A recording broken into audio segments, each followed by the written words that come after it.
Hello guys, let us discuss some MCQs on knowledge and curriculum. Benefits of audiovisual aids are that A. They create interest, B. Reduced verbalization, C. Stimulate self-activity, D. All of the above. Please सोचिए क्या हो सकता है आपका answer. Audiovisual ads में क्या क्या आ सकता है. डी ऑल द अबव, क्योंकि ऑडियोविजुअल एड्स में हियरिंग, सीइंग, ये सारे ऑडियोविजुअल एड्स है, हेल्प है जो एक गिफ्टेड स्टूडेंट्स को हेल्प कर सकते हैं. Create interest, verbalization in the sense to speak them properly, activity stimulate करने के लिए कोई भी हैंड एक्टिविटी हो सकती है. Fine. Next, in outline of the topics of a subject to the covered in specific time is called A. curriculum, B. program, C. syllabus, D. core. क्या हो सकता है एक पर्टिकुलर टाइम में, एक पर्टिकुलर स्पेसिफिक टाइम में cover करने के लिए उसको क्या बोलते हैं. ऑब्वियसली हम उसको एक सिलेबस बोलते हैं. Fine. Our answer is C. In the subject centred curriculum the important element, subject centred है स्टूडेंट्स, प्लीज़ ध्यान देना. सो what is important? A. division of knowledge, B. mixing of activities, C. influence of social values, D. psychomotor development. क्या हो सकता है centre subject centred curriculum में.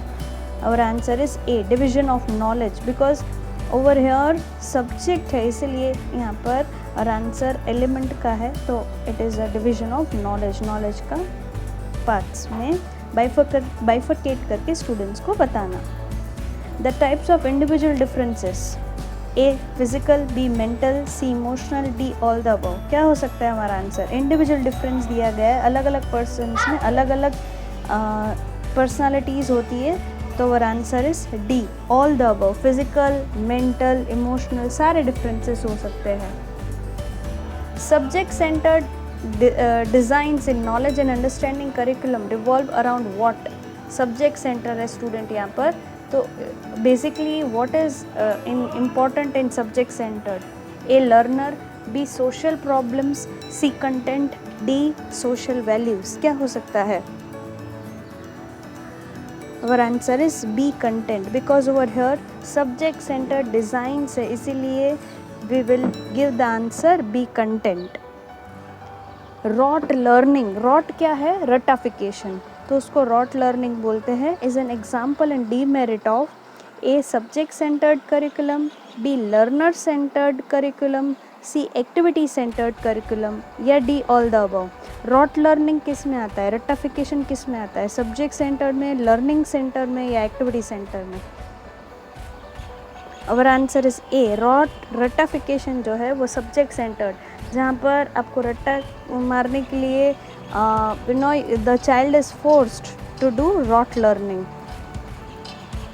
Next, evaluation used to find out deficiencies and difficulties in curriculum is A. formative evaluation, B. summative evaluation, C. diagnostic evaluation, या D. none the above.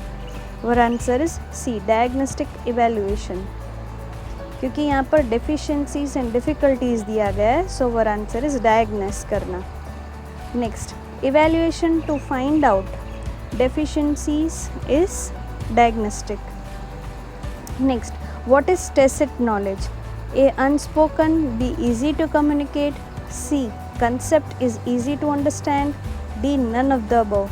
Tacit knowledge क्या है, very important concept in knowledge and curriculum. Tacit क्या है. Tacit is A. unspoken. Tacit knowledge क्या है, उसकी better understanding के लिए let us have some examples. Tacit knowledge is opposite to explicit knowledge. Tacit means unspoken, जिसको हम बता नहीं सकते कि क्या है वो knowledge. The concept is comparatively of recent origin. Unlike explicit knowledge, tacit knowledge is not easy to communicate and transfer.